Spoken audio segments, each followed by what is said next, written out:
Bom dia, boa tarde, boa noite. Sejam todas, todes e todos muito bem-vindas, bem-vindes e bem-vindos ao nosso evento feminista, quando as mulheres se movimentam, transformam a história. Hoje nós temos aqui uma professora da UFPA, muito especial. Ela é associada da editora Gatued, do Instituto Gatued, nossa companheira de luta aqui na nossa militância, e ela está aqui para dar uma palestra para a gente, mostrar aqui alguns pontos interessantes a respeito dessa temática, que é desigualdades de gênero e ordem econômica. É a professora Maria Cristina Maneschi. Professora, é uma grande honra lhe ter aqui. Seja muito bem-vinda. O Instituto Gatued, a editora Gatued, agradecem a sua participação. A senhora sabe que a gente tem um grande orgulho, se sente muito, muito, muito importante por ter a senhora aqui, por ter o nome da senhora vinculado ao nosso. E assim, a gente só tem muito, muito a agradecer a sua colaboração em todos os nossos eventos, em todas as nossas propostas. Então, a professora, ela é professora da UFPA do programa PPGSA, Programa de Pós-Graduação em Sociologia e Antropologia. Ela é pesquisadora do GPEM, Grupo de Estudos Eneida de Moraes, da UFPA, coordenado pela professora Luzia Miranda. É bolsista de pós-doutorado do Instituto Tecnológico Vale, associada da editora Gatued, pesquisadora de geonomia com o nosso grupo de pesquisa, grupo de estudos Luzia Miranda, e avó de gato e mãe de gente. Aí, professora, é com a senhora. Tá bom. Bom, muito obrigada, Leila, pelo convite, pela apresentação muito generosa. Eu queria dizer também que eu admiro muito o Instituto, a editora, porque faz um trabalho de divulgação de conhecimento e também de abertura para o trabalho, para o conhecimento, para a arte de muitas pessoas, de muitos grupos em Belém. Então, isso é um trabalho extraordinário e é uma organização que tem uma contribuição, que tem dado contribuições muito importantes aqui no nosso estado, na nossa cidade. Então, também é uma honra para mim, tá? Colaborar e aprender com Que vocês. bom, que bom. Bem, então, você me convidou, a Leila me convidou para fazer uma participação no evento, nesse seminário super importante das mulheres em movimento, né, e a transformação da história. E eu, então, me propus a contribuir trazendo algumas reflexões sobre um tema que é um tema que me atrai a atenção, que me inquieta, que é o tema o lugar, né, de pensar as desigualdades de gênero dentro da grande crise econômica, ambiental, política, que está muito acirrada no Brasil, mas ela é presente, né, pode-se dizer, no mundo inteiro. Então, a questão que eu queria trazer aqui, o tema é o feminismo tem contribuições fundamentais para analisar os elementos da crise presente, a crise do neoliberalismo, se a gente pode dizer assim, né, da economia organizada segundo os pressupostos do neoliberalismo. Então, o feminismo faz críticas muito contundentes, os feminismos, né, nas suas correntes teóricas, como movimentos políticos, trazem críticas que são contundentes e muito necessárias para nós sairmos de certos limites que nos aprisionam, que é, dentre os limites, é a nossa crença coletiva de que os mecanismos de mercado, por si só, são capazes de nos fazer sair da crise, retomar crescimento, gerar renda e distribuir riqueza. Esses pressupostos muito antigos do capitalismo, hoje, se encontram particularmente desacreditados. No entanto, nós somos presos à visão de mundo que é a da centralidade do mercado na organização da vida social. Nós vivemos numa economia de tipo capitalista, centrada, portanto, no mercado e na orientação das atividades para o lucro. E chegamos num contexto atual que a gente pode se dizer, que a gente pode até considerar como uma tragédia coletiva, na verdade, porque os elementos da crise pipocam por todos os lados. Questão ambiental, a globalização das doenças, a violência de gênero, a violência contra raças, etnias, enfim. E até nós vivemos momentos e situações de desvalorização mesmo de certas crenças da modernidade, certos valores, certas utopias da modernidade. Então, portanto, muito importante que a gente leve em conta as críticas, as contribuições da perspectiva feminista na busca de soluções, e as soluções passam por caminhos alternativos ao capitalismo na sua fase neoliberal, porque da forma como conduzimos a economia, estamos nos orientando, estamos caminhando para a destruição das próprias bases materiais da vida coletiva. Exemplo, uma evidência, os sinais cada vez mais evidentes de aquecimento global e catástrofes ambientais que acompanham esse processo.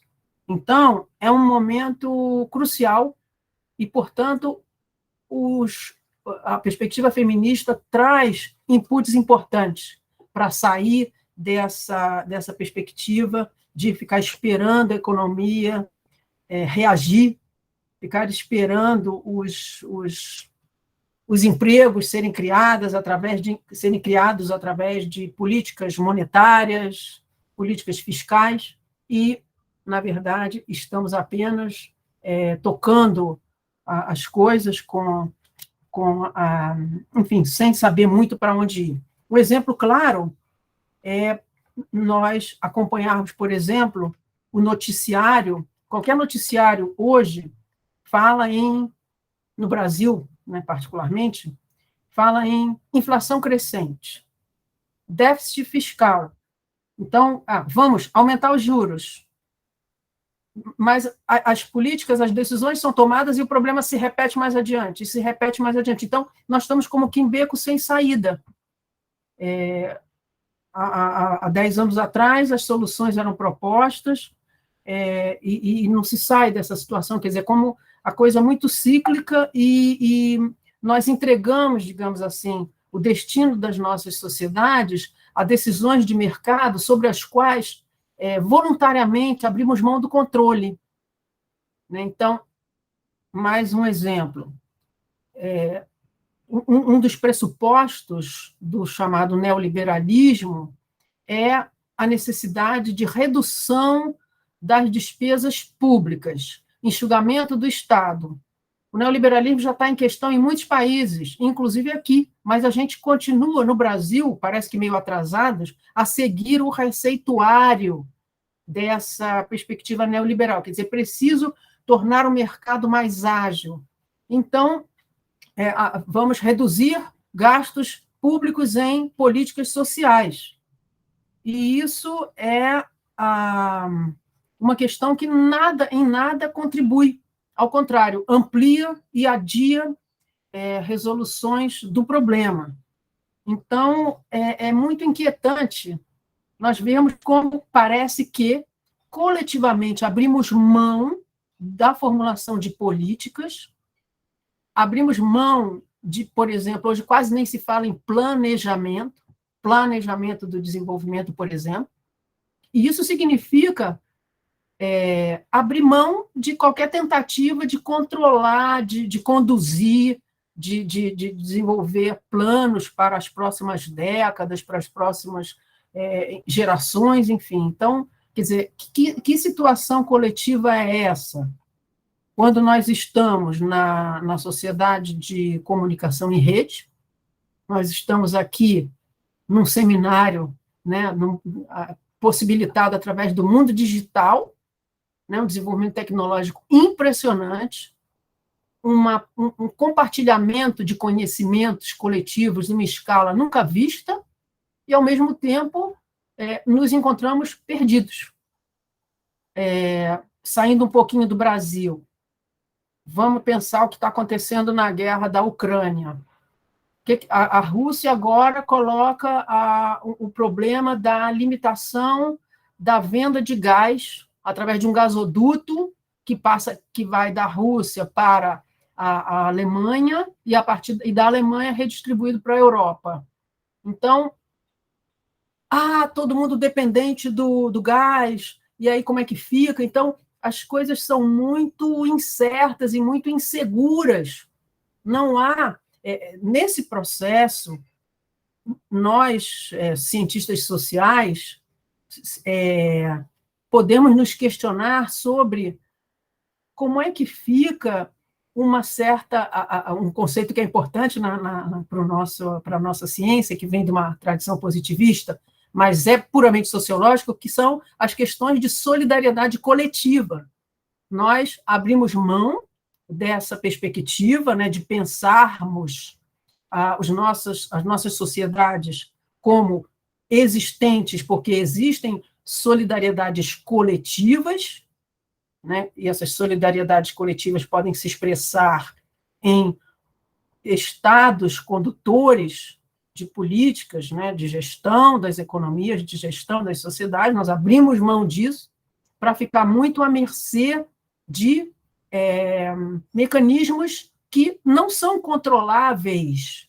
Eles podem ser momentaneamente, através de uma determinada política sobretudo políticas monetárias, redução da taxa de juros, redução da taxa de câmbio, disponibilização de mais dólares na economia, mas isso é apenas para adiar o problema. Então, essa situação assim meio que sem saída, que é muito, muito inquietante. E onde é que fica a noção de solidariedade? E aí nós, enfim, por onde a gente olhar, tem exemplos da situação, da crise, que leva a gente a pensar. Nós não podemos pensar as nossas sociedades fora do âmbito da economia. Quer dizer, nós não podemos pensar em soluções que vão para uma perspectiva mais de sociedade, societária, e não apenas monetária, mercantil. Essas são as questões que a gente precisa pensar. E então eu tinha orientado essa reflexão para fazer aqui com vocês sobre esse momento, né? Esse momento desses muitos sinais inquietantes de uma certa falta de rumo nas sociedades e de um exacerbamento da nossa crença de que os mercados são capazes de trazer as soluções para os nossos problemas sociais coletivos, né? Então, é muito complicado o momento em que a gente está inserido. Voltando a uma ideia que eu falei anteriormente, o Brasil, até meio que atrasado, nós estamos ainda vivendo a condução das nossas políticas econômicas sob a ótica neoliberal a mais ortodoxa possível. Basta ver um elemento importante da política econômica que tem a ver com dominação de gênero e dominação de raça, que é o chamado teto de gastos. O teto de gastos foi instituído em 2016 ou 2017, depois do impeachment da Dilma, e ele simplesmente é uma entrega total da capacidade de um país de pensar a sua condução, o que se quer como sociedade. O teto de gastos define o seguinte: o orçamento público não pode prever gastos além de um determinado teto que suplante a receita, E mesmo que isso provoque cortes em educação e saúde, esse teto não pode ser depassado, né? Não pode ser ultrapassado, porque o equilíbrio fiscal é a grande meta. E aí? E os que precisam, os que mais precisam? Né? Nós estamos sujeitos a uma gestão de orçamento público puramente contábil, né? Privilegiando justamente essa contabilidade pública em detrimento de escolhas políticas.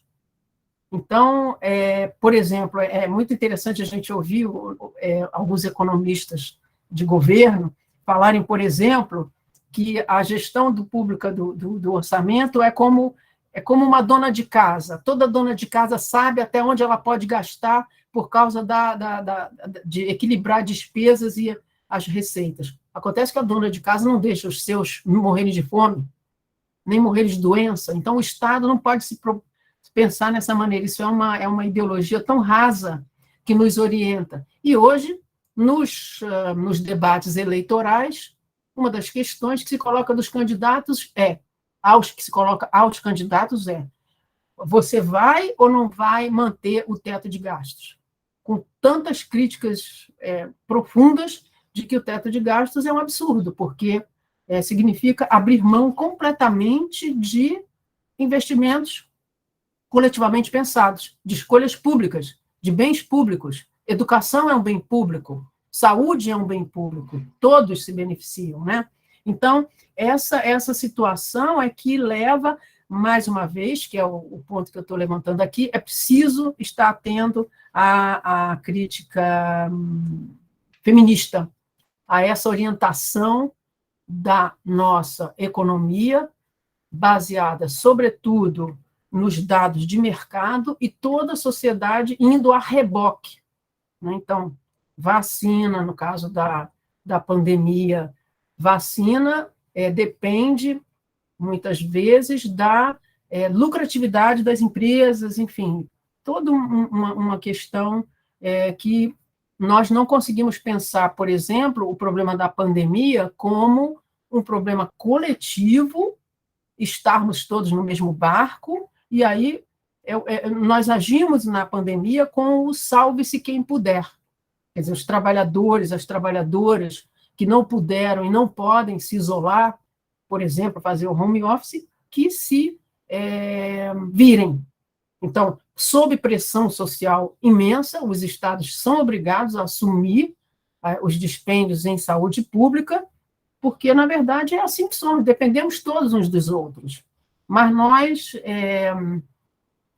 acreditamos ainda, ou pelo menos não reagimos à altura do fato de que nós aceitamos uma condução da vida social como se fôssemos átomos, e sem considerar as profundas desigualdades de gênero, de raça, de etnia, que sem falar de classe, né, as profundas desigualdades sociais, sobretudo de classe, que nos marcam e que nos fazem,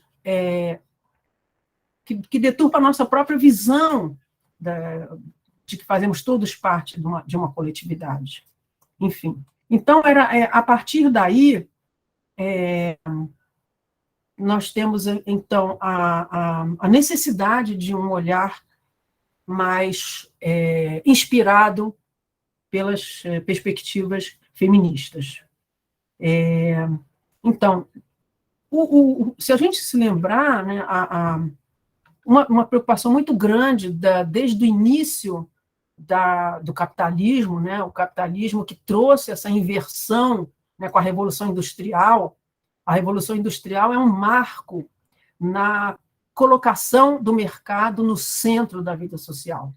Porque a Revolução Industrial trouxe um aumento de capacidade produtiva tão grande, né, a capacidade do maquinismo de produzir, precisando, portanto, de um fornecimento global de matérias-primas.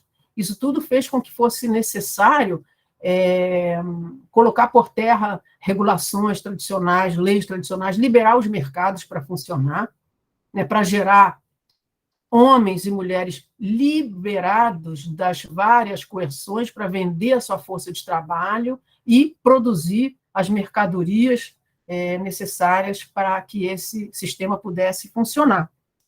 E aí, então, uma questão que ficou clara é que a produção de mercadorias, apenas recapitulando, a produção de mercadorias, para se poder se realizar, né, nos espaços fabris, enfim, nos espaços onde toda a racionalidade econômica pode se manifestar, o aumento da produção, a economia dos meios, dos custos de produção, enfim, houve uma separação brutal, né, entre a esfera da produção, a esfera da atividade reconhecida como econômica, remunerada, e a esfera da reprodução da vida, a esfera dos cuidados. Isso foi muito claro. Então, os trabalhadores, as trabalhadoras aparecem como fornecedor, como vendedores de força de trabalho, mas todos os cuidados necessários para que possam existir com pessoas para vender sua força de trabalho, né? E não apenas como detentores de habilidades que lhes permitem a empregabilidade, a venda da força de trabalho, mas também dotados dos hábitos socializados para esse tipo de sociedade. Tudo isso incumbe ao mundo da reprodução, ao mundo, sobretudo, das famílias, e a encargo, notadamente, das mulheres, né, que entram nessa ordem econômica advindas de sociedades patriarcais, né, onde a dominação de gênero assumia muitas formas. Então, a desigualdade de gênero ela atravessa a história, a desigualdade de grupos etnicamente desfavorecidos, racialmente classificados, atravessa a história, mas essa economia liberal que se constitui no capitalismo, que, inclusive, supostamente supera todas as ordens de desigualdade pré-capitalistas, na verdade, se beneficia dessas desigualdades, porque todo esse trabalho de cuidados não entrou na contabilidade, na grande contabilidade do assalariamento. E não só as atividades, todos os cuidados, mas também todos os, como é que se diz, os efeitos, né, da atividade econômica sobre o meio ambiente. Enfim, só mais recentemente é que as contradições aparecem de forma tão clara que a gente passa a prestar mais atenção aos custos ambientais da atividade econômica. Então, as críticas feministas começam desde o início, né, que, ao colocar que as mulheres não eram plenas cidadãs, não tinham os mesmos direitos que os homens, as mulheres de classe trabalhadora sempre trabalharam, as mulheres escravizadas, assim como os escravizados em geral, trabalharam sempre, embora desumanizados. Ou seja, essa ordem de mercado, essa ordem econômica capitalista sempre dependeu, como toda economia, mas ela de uma maneira muito importante se chamar a atenção, porque a economia se constituiu, a economia moderna, a economia capitalista, como aparentemente uma esfera separada, né? O reino da economia é uma esfera separada. No entanto, né, e mais importante, o trabalho assalariado é mais importante do que o trabalho não remunerado, mas sempre, para que possa existir essa esfera separada, né, o mercado, a economia e o resto da sociedade, é fundamental o que ocorre na sociedade, é fundamental as atividades do cuidado, são fundamentais todas as atividades do mundo da reprodução. Então, o que acontece? Nós desenvolvemos uma mentalidade que um dos fundadores da antropologia econômica, um antropólogo clássico chamado Cal Polanyi, chama de a nossa obsoleta mentalidade de mercado. Então, nós temos uma mentalidade de atribuir tudo, como eu falei desde o início, né? O mercado é ele que resolve, ele opera de maneira independente, mas, na verdade, só existe um mercado separado porque existe toda uma sociedade por trás, onde estão muitas desigualdades que possibilitam que essa sociedade funcione assim. Então, isso a gente vê, por exemplo, no nosso momento presente, toda essa questão das políticas sociais, por exemplo, que podem ser gerenciadas como custos e não como investimentos. Então, a educação, como bem público, pode ser secundarizada, sobretudo a saúde. Né? Nós aceitamos hoje, estamos vivendo hoje no Brasil, por exemplo, essa política de incentivo à saúde, à saúde privada, e aí acentua, né, a mercadorização da força de trabalho, enfim. Então, a ideia é que a crítica feminista é sempre voltada para o tema de que a reprodução social é um elemento sine qua non, né, fundamental, e aí o que faz com que nós naturalizemos essa noção de um mercado que domina tudo? Por quê? O que sustenta isso? Todos nós, né, dependemos de cuidado, seja na infância, seja ao longo da vida produtiva, todos adoecemos, todos ficamos em momentos fragilizados, todos temos pessoas que dependem, e isso nos faz sermos todos, em certa medida, cuidadores. Mas a nossa organização social nos vê unicamente como, ou sobretudo, como trabalhadores, produtores, trabalhadoras.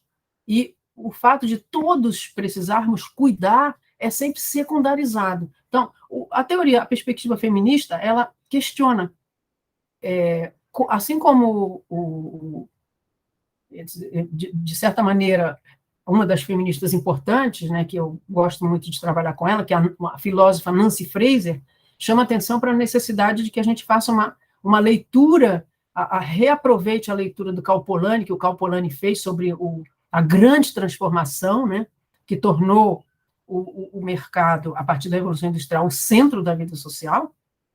Então, a Nancy Fraser chama atenção para a necessidade da gente retomar essa leitura e colocar e questionar como que a gente aceita o fato de sermos todos dependentes da esfera da reprodução, mas a nossa identidade primeira é a identidade de trabalhadores, de trabalhadoras.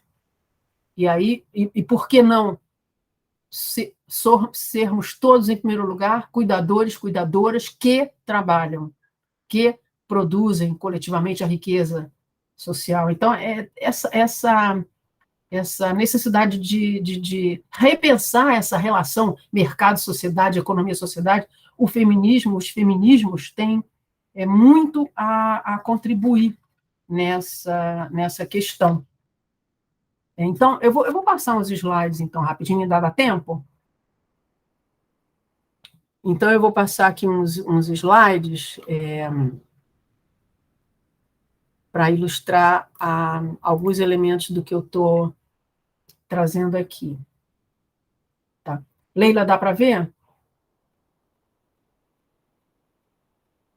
Ainda não está aparecendo. Não? Então tá, parece um instante. Eu vou tentar ajeitar aqui. Apresentar a tela inteira.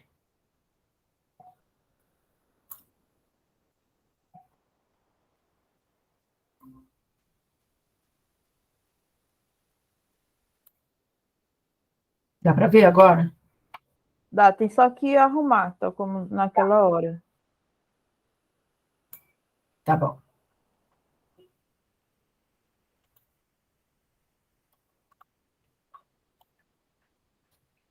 Ah, estou conseguindo.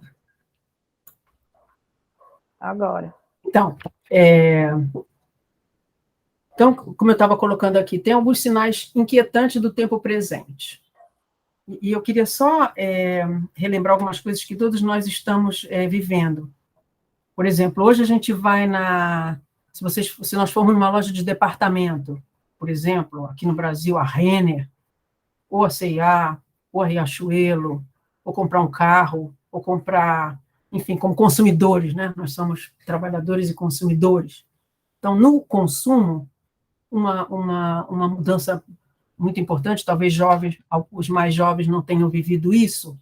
Você vai na loja, você faz as suas compras de roupa, ou o que for, a primeira coisa que eles fazem, você encontra vários trabalhadores, inclusive muitas vezes jovens, que vêm, quer fazer o cartão da loja? Venha fazer o cartão da loja. Isso é um elemento estranho, né? Por que tudo isso? Porque o tipo de capitalismo que nós vivemos hoje, e que torna mais aguda a necessidade da gente repensar a nossa entrega coletiva dos destinos das sociedades ao mercado, é o domínio do que os autores chamam de capital financeiro, ou a financeirização da economia. Essas corporações, essas lojas, na verdade, hoje, quase que o maior interesse delas é funcionar como bancos, como agentes financeiros. A produção, né, a roupa que você vai comprar, o sapato que você vai comprar, o tênis que você vai comprar, quase que não interessa muito de onde ele vem. Ele pode vir da China, ele pode vir de Taiwan, ele pode vir da Bolívia, ou ele pode vir de trabalhadores ilegais em São Paulo. Quase que isso perdeu, porque é como se a loja e o trabalhador da loja, né, o antigo vendedor que ganhava a sua comissão pelo que ele vendia, hoje, certamente, parte da comissão deve ser pelo quanto ele consegue fazer pessoas aderirem ao cartão de crédito da loja, porque o que importa hoje nem é tanto a compra do produto, embora a compra do produto seja o suporte, mas é, sobretudo, assegurar a filiação da pessoa àquele grupo pela financiarização, pelo endividamento. Então, hoje, nós estamos assistindo também a essa problemática da exacerbação do ganho financeiro, e daí toda essa problemática do teto de gastos. E daí, por exemplo, o fato de que nós temos... vou dar um outro exemplo. Eu assisto muito o canal Globo News. O Grupo Globo é um grupo de comunicação, também com muitas ligações com o sistema financeiro. Então, ao mesmo tempo em que você assiste um noticiário da Rede Globo, por exemplo, que é, em termos de costumes, até relativamente aberta, liberal, não conservadora, ao mesmo tempo em que você pode, nesse grupo, assistir críticas importantes a certos retrocessos culturais que vivemos, há toda uma ligação aos financiadores, né? Enfim. Então, apenas para colocar aqui a necessidade de nós estarmos conscientes de que muitas dessas inconsistências da política econômica dizem respeito ao fato de que tudo que se faz é movido, toda decisão política que se toma, do ponto de vista da economia, ela é medida pelo quanto ela atrapalha ou não a rentabilidade de investidores.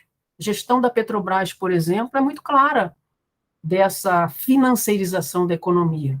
A Petrobras é uma empresa que tem, por ser estatal, poderia estar vinculada a determinadas escolhas coletivas de por onde que se quer ir, o que se quer fazer com o excedente econômico gerado pelo fato de se tratar de uma commodity fundamental, né, o petróleo.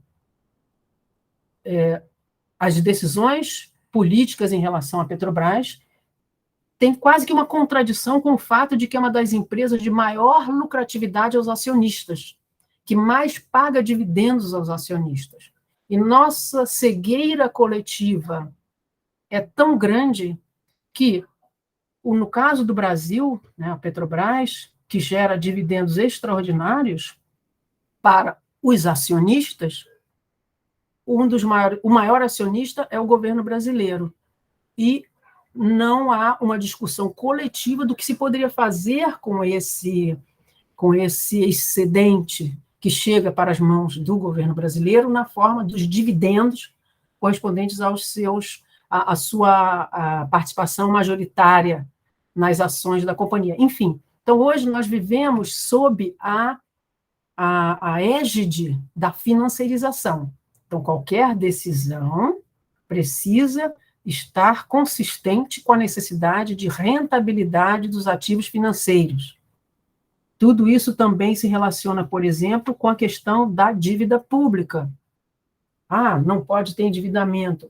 Por quê? Porque uma das maiores fontes de rentabilidade no mundo são os títulos das dívidas públicas dos estados nacionais.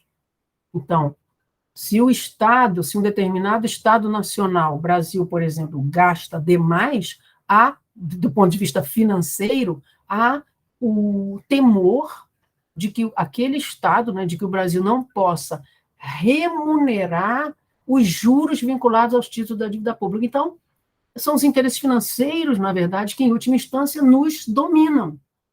E aí, os prejuízos que isso tem no campo da reprodução social, dos cuidados, da saúde que faz com que trabalhadores e trabalhadoras possam existir, da segurança pública, tudo isso fica em segundo plano, e no debate eleitoral agora, por exemplo, fica difícil a gente perceber que, na verdade, existe toda uma ordem econômica exacerbada pela própria financeirização e que nós, por não conseguirmos repensar essa relação sociedade-economia, não entendemos muito bem como que é possível abrirmos mão de uma regulação social da vida, dos cuidados com a vida, porque precisamos responder a determinações financeiras.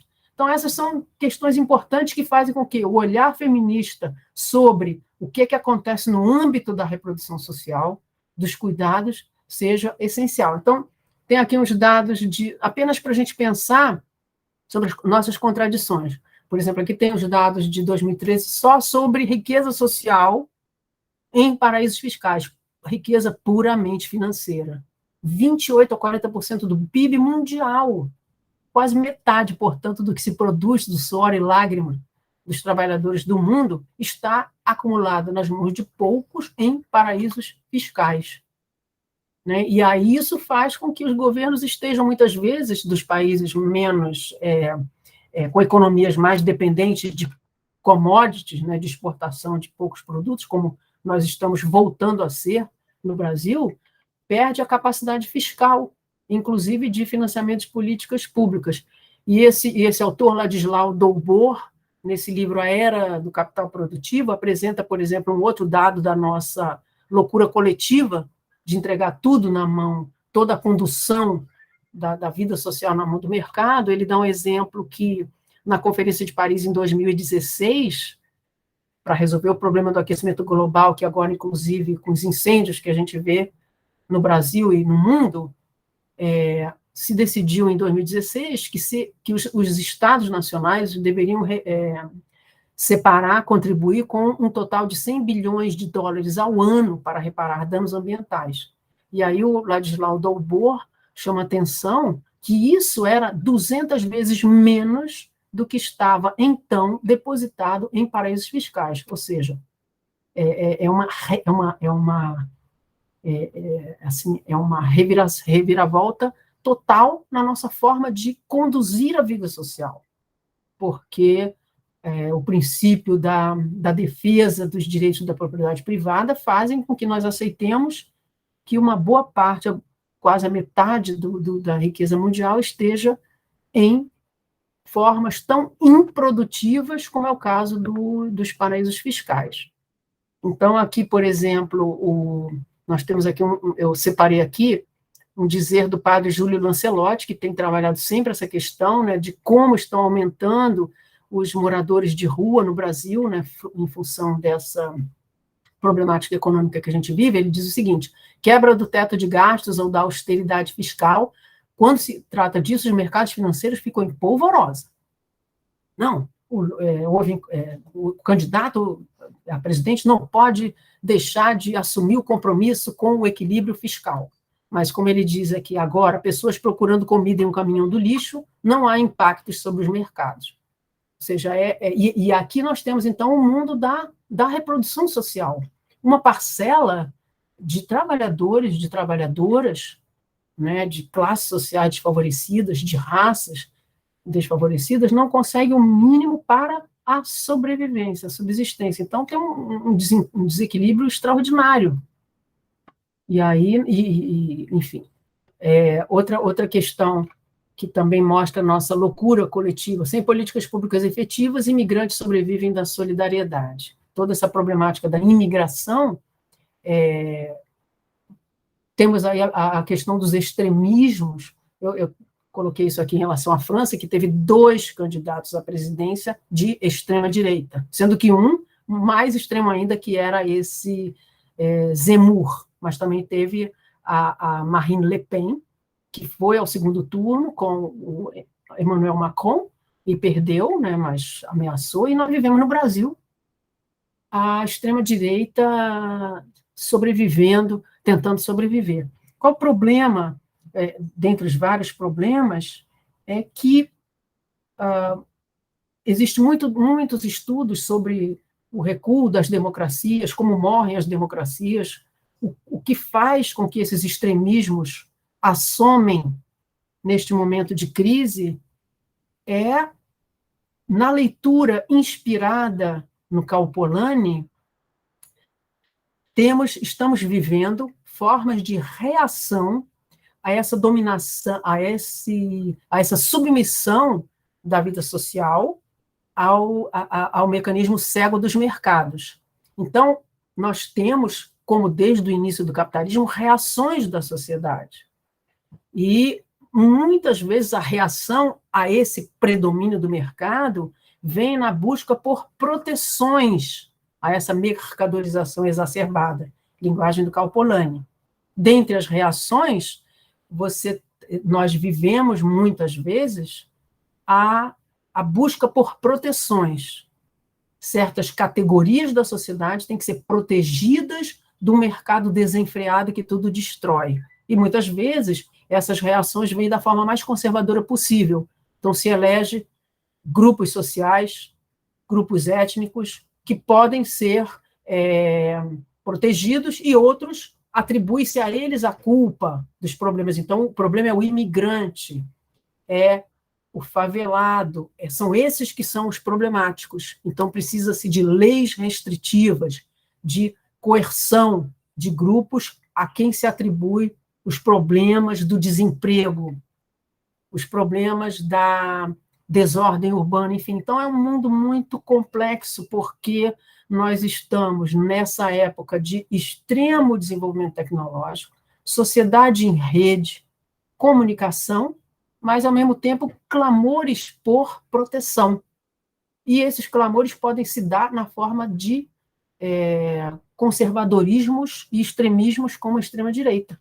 Então, é muito importante termos em mente o feminismo, os feminismos, os movimentos feministas podem trazer clamores por proteção social, quer dizer, controle dessa mercadorização excessiva, né, do interesse financeiro que prevalece sobre tudo.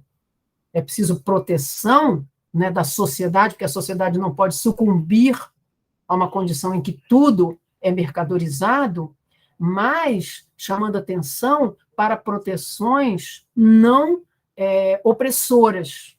Então, não é, por exemplo, como as feministas sempre criticaram, a Nancy Fraser analisou muito, certas políticas previdenciárias, por exemplo, que foram construídas, como, por exemplo, a aposentadoria, os auxílios de saúde, enfim, foram construídas nos estados de bem-estar social para prover alguma proteção aos trabalhadores e trabalhadoras em momentos de fragilidade, como velhice, doença, infância, né, nascimento, mas essas proteções podem ser opressoras, opressivas, excluir etnias desfavorecidas, excluir não trabalhadores, excluir quem não contribui.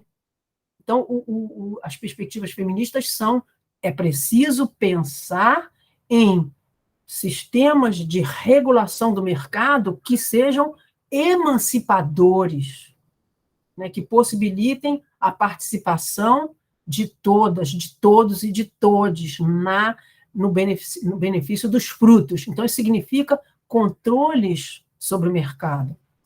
enfim, aí tem toda uma discussão sobre esses conflitos sociais do presente, mas o que seriam resistências a esse mercado exacerbado que não ocultem efetivamente o que está em jogo, mas que tragam a questão dos cuidados, a questão da opressão de classe, da opressão étnica, enfim, das minorias. Então, por exemplo, esses movimentos Vidas Negras Importam são extremamente importantes, porque uma parcela dos trabalhadores, né, aos quais se atribui qualificações inferiorizadoras, participam do mercado de trabalho, fornecendo mais sobretrabalho, mais trabalho não pago. O nível de exploração dessas pessoas é maior. E, ao mesmo tempo, são mais fragilizados, são menos cobertos por programas de previdência social, então são mais sujeitos à violência. Então, esse tipo de contradições clamam para a necessidade de que os movimentos de crítica ao capitalismo, na sua fase financeira, os agentes de crítica mais acentuada não são mais apenas as classes trabalhadoras, até porque o movimento sindical, né, com esse capitalismo de plataformas, com essas mudanças tão profundas no mundo do trabalho, os agentes fundamentais de crítica a essa prevalência do mercado são, muitas vezes, movimentos feministas, movimentos negros, movimentos ambientalistas, que consideram os usos sociais da natureza. Então, por aí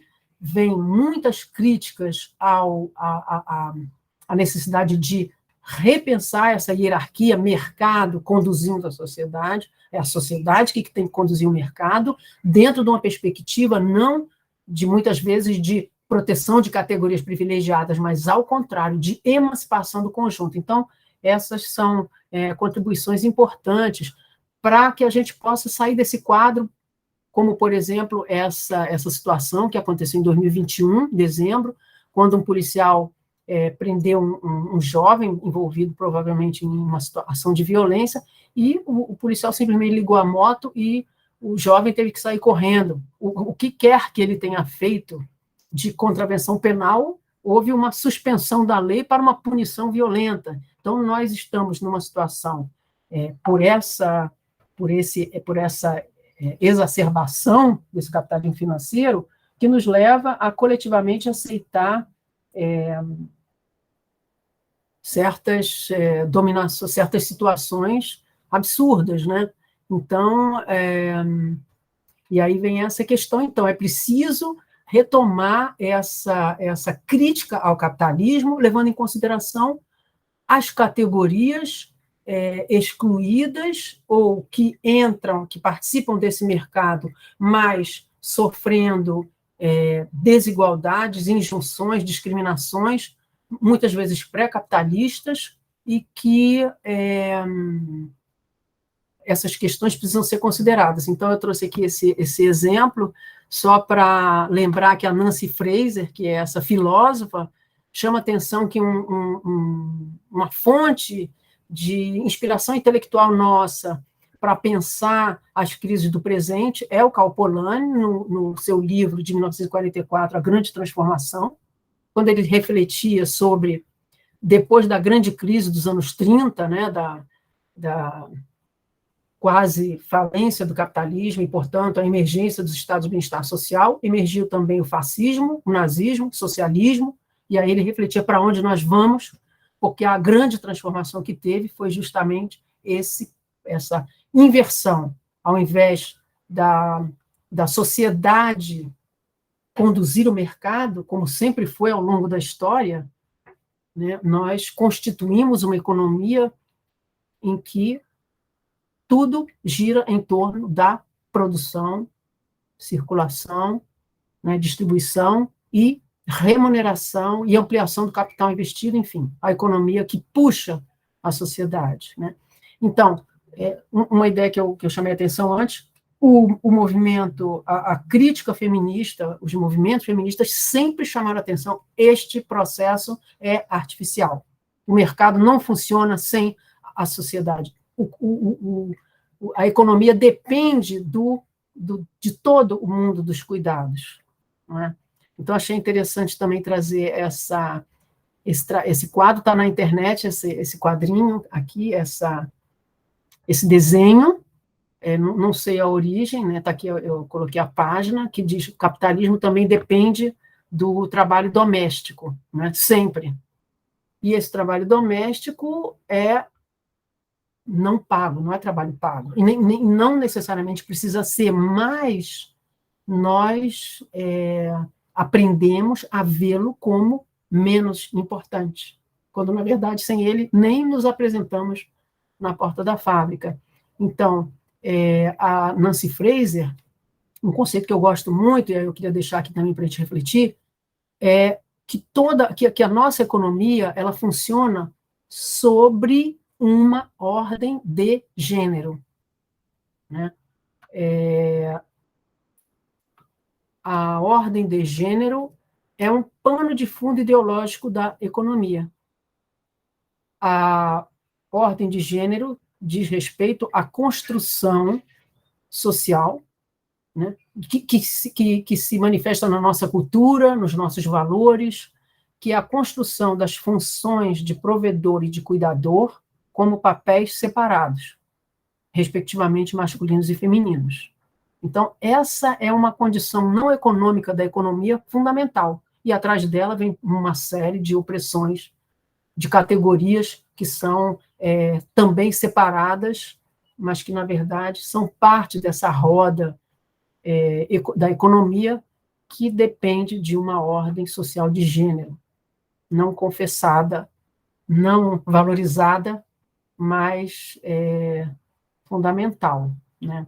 E aí, novamente, essa economia ela depende, portanto, de muitas condições não econômicas, que podem ser resumidas em 4, que são o mundo da reprodução social, famílias, comunidades, sobretudo o trabalho de mulheres, não pago e, em parte, mal pago, porque muitas vezes, nós delegamos, né, quem pode delega o trabalho dos cuidados a outras categorias, muitas vezes, a maioria das vezes, mal pago. Né? Outro elemento fundamental que é super atacado é o Estado, o papel do Estado na economia, é ele que garante os bens públicos, e os bens públicos, inclusive, nós, seres humanos, né, a ordem legal, os direitos de propriedade. Então, hoje se ataca Estado, tem que reduzir Estado, quando, na verdade, a economia capitalista não funciona sem isso. A natureza, seus produtos e serviços, entre aspas, a economia.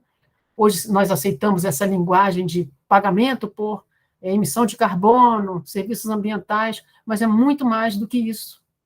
E nós temos grupos sociais, comunidades indígenas, comunidades étnicas que dependem diretamente, que vivem na natureza, e não podem ser pensados e nem sujeitos a políticas que reduz as suas características próprias, né? E também a problemática do racismo, né? Que a Nancy Fraser fala como riqueza expropriada de povos subjugados, né? Que oferecem também, por conta das construções sociais de raça, de colonizados, produzem trabalho muitas vezes não pago ou subremunerado, menos protegidos pelos sistemas de proteção social e, muitas vezes, fonte de muita riqueza material. Então, aqui aquela inversão, né, que o Karl Polanyi chama a atenção. A nossa vida, a maior parte das sociedades, a economia era uma esfera de atividades, os mercados eram imersos em instituições sociais e sujeitos a regras morais e éticas e regulações políticas, e a grande transformação foi a separação, né, de uma esfera com uma racionalidade própria, sujeita à contabilidade, e na qual terra, trabalho e dinheiro se tornaram fatores de produção. O ser humano é reduzido à sua capacidade de produção de mercadoria, e tudo mais depende dessa concepção do cidadão trabalhador. O dinheiro é o meio de troca fundamental e a terra, a natureza. Então, essa inversão nós vivemos até hoje, sendo que hoje, com, inclusive, a separação entre a forma dinheiro da riqueza e a forma produto, mercadoria, isso traz ainda contradições maiores e uma menor transparência dos mecanismos da vida social. Então, o Karl Polanyi estudou muito essa questão, né, de que a expansão dos mercados gerou sempre reações da sociedade, né, que são os movimentos de proteção social, por esse desenraizamento do mercado. Eu vou passar um pouquinho. Né? Então, por exemplo, aqui, mercadorização do trabalho e da natureza pode gerar esse tipo de, que a gente vive hoje, né, degradação ambiental, não apenas pela sede de mercado, né, pela sede de venda de produtos derivados da floresta, como madeira, minérios, enfim, mas também isso acontece porque comunidades, né, pré-existentes, que tinham instituições sociais de uso dos territórios, de gestão dos recursos imersos nos territórios, essas comunidades foram expropriadas, expulsas, e, consequentemente, as regras de uso de bens comuns são anuladas pela lógica da propriedade privada. Isso está em curso na Amazônia. Hoje, as lutas dos povos indígenas são lutas pelo respeito às instituições pelas quais eles produzem a sua vida material. Então, nós temos conflitos entre sociedades, grupos sociais, que não separam a economia de sociedade como nós fazemos. Né? Então, nós derrubamos, desestruturamos instituições de gestão de recursos comuns em prol da liberdade de mercado. E aí tem até a ideologia que diz, estamos aqui para defender a liberdade. A liberdade, muitas vezes, é a liberdade de uso sem regras, quando, na verdade, isso é uma ilusão que gera essas crises e esses becos sem saída nos quais estamos hoje. A Nancy Fraser chamou atenção para um terceiro movimento que nós precisamos pensar, que é, ao entender os processos de mercadorização e os movimentos de proteção social, que podem assumir formas extremamente conservadoras, elitistas, é preciso pensar sempre em emancipação, em supressão de formas de dominação que estão presentes nessa roda da economia, mas que precisam ser pensadas sob essa ótica da emancipação. Os movimentos feministas, os movimentos, muitas vezes, de proteção da natureza, movimentos antirracistas, anticolonialistas, trazem promessas de emancipação, porque levantam questões do tipo, que sociedade é essa, que mercado é esse, para que vivemos, enfim, ela chama atenção, portanto, para essa questão da emancipação. Então, os grupos, por exemplo, que defendem o neoliberalismo, defendem a liberdade de mercado, a liberalização das praias, dos manguezais, da floresta amazônica, por exemplo, para o mercado. Supostamente, os usos mercantis promovem progresso. Hoje nós sabemos que nada disso acontece. Os movimentos de proteção social são os movimentos, muitas vezes, de cunho conservador, mas podem ser também movimentos progressistas, quando se propõe, por exemplo, proteção para as mulheres que são mães, quando se promove, quando se busca, por exemplo, que os horários de trabalho não tornem incompatível o exercício de cuidados, que os cuidados com as crianças possam ser divididos entre homens e mulheres, enfim, muitas correntes que buscam proteção contra os mecanismos do mercado têm aspectos de emancipação também, né, de promoção de equidade. Então, a Nancy Fraser fecharia essa reflexão que eu quis trazer para vocês, chama atenção nas resistências às opressões de mercado, a essa dominação do mercado, nas resistências a uma mercantilização, que ao mesmo tempo pode trazer liberdade, mas desestruturação, desgastes, opressão, é preciso levar em conta o aspecto emancipador, as oportunidades, a reinversão dessa dominação da economia sobre a sociedade. Então, é o papel de novos movimentos sociais, muitos movimentos sociais trazem para entender a mercantilização, para entender que proteções sociais queremos, uma ótica que é a ótica da emancipação. Então, Leila, aqui agora eu queria finalizar, parar a apresentação. Pronto. Então, Leila, foram mais ideias assim gerais, que é nesse sentido, pensarmos que a economia capitalista, na sua fase financeira, como na sua fase industrial, e na sua primeira fase liberal, enfim, ela sempre dependeu dessa ordem de gênero. Mas é preciso ter claro que essa ordem de gênero, que faz parte de todo esse mundo dos cuidados, está sob extrema pressão, o mundo dos cuidados, e é preciso, então, ter clareza da necessidade de buscar repensar o sistema econômico, e a perspectiva de gênero traz elementos dos quais a gente não pode abrir mão. Agora, isso praticamente some, né? Nós não vemos isso. Nós vemos, por exemplo, o feminismo liberal, digamos assim, né? Os debates políticos hoje no Brasil é um ensaio para nós pensarmos nossas perspectivas de futuro.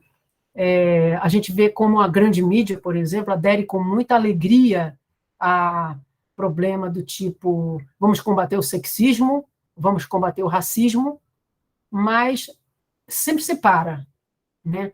Os mecanismos estruturais que fazem com que muitas mulheres sejam sujeitas a formas de opressão, assim como muitas categorias racializadas sejam sujeitas a formas especiais de opressão, que tem a ver com os mecanismos de distribuição social da riqueza, tem a ver com as estruturas de classes sociais, isso se desvincula. É muito mais fácil para a grande mídia, para partidos de direita, não precisa nem ser de extrema-direita, aceitar que é preciso mais mulheres na política, mais homossexuais na política, mais mulheres no comando das empresas, mas não se mexa no funcionamento dessa estrutura.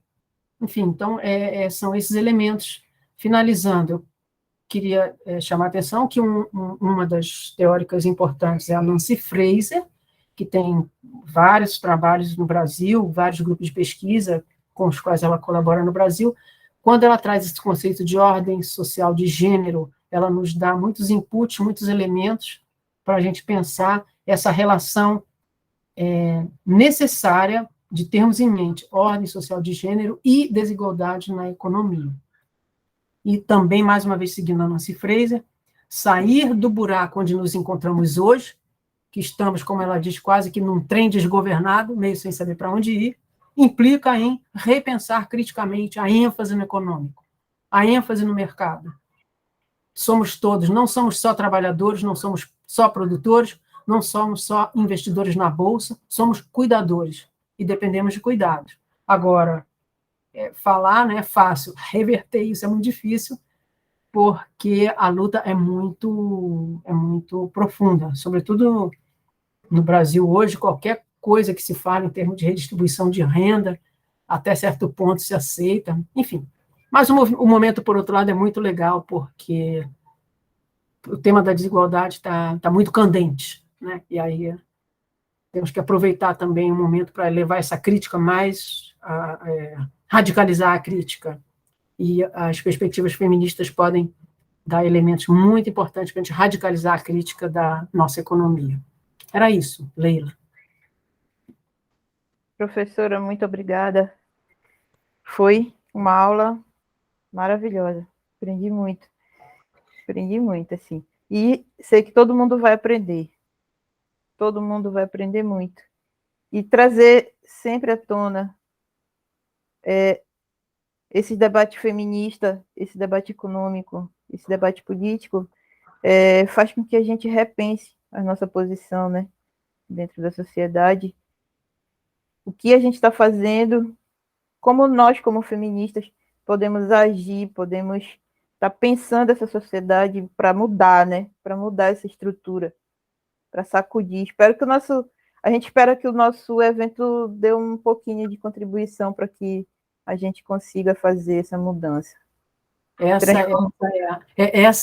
O que vocês estão fazendo, o que a gente faz, enfim, o Instituto faz, vocês fazem, é uma construção de democracia pela via participativa também.